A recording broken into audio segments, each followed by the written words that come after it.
Backstage showdown, Janine Gutierrez at Kim Chiu, nagharap matapos ang Star Magic Ball drama.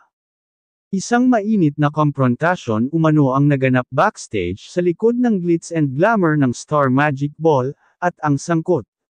Walang iba kundi sina Janine Gutierrez at Kim Chiu. Matapos ang matagumpay na pagdalo ng mga kapamilya star sa Star Magic Ball, sumabog ang tensyon sa likod ng entablado nang biglang magtagpo sina Janine at Kim. Ang matagal ng bulong-bulungan tungkol sa umano'y hindi nila pagkakasundo ay tila tuluyang lumutang, sa mismong gabi ng kasikatan at karangyaan. Totoo ang tensyon. Ayon sa isang source na naroon mismo sa backstage, ramdam mo agad ang tensyon. Hindi man sila nagsisigawan, pero grabe yung titigan nila, matalim. Parang may pinipigilan.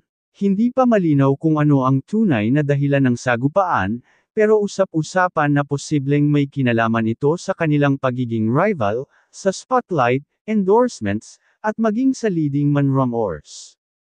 Ang Kim Jericho-Janine Love Triangle.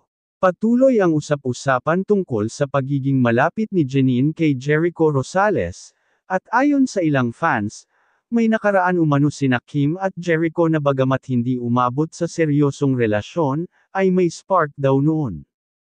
Kaya't nang mas mapalapit si Janine kay Echo, may mga nagsasabing hindi ito ikinatuwa ng kampo ni Kim. Mas mahigit, parang silent competition ito. Pareho silang big stars, parehong stylish, parehong pasabog, clash of queens talaga, komento ng fan. Drama sa stylist. May netizens din na napansin na halos magkapareho ang kulay at estilo ng gown ni Kim at Janine, parehong bold at elegant. May chismis na baka nagka-overlap o hindi nagkaayos ang kanilang glam teams, lalo't pareho silang fashion icons. Mas mahigit, nagkaagawan ba sa gown? O sa stylist, tanong ng netizen. TAHIMIKAN, tapos walk out. Ayon sa insider, pagkatapos ng tahimik pero matinding palitan ng tingin at ilang salitang mabibigat, isa sa kanila ang agad na umalis sa holding area. Mas mahigit, tahimik pero intense. Isa sa kanila, nag-walk out talaga. Tahimik ang management. Wala pang pahayag mula sa Star Magic o sa mga kampo ni Kim at Janine.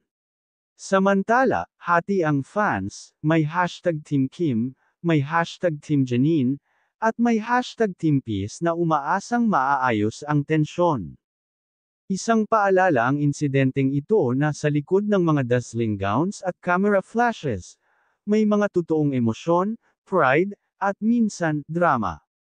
Anong panig ang kakampihan mo?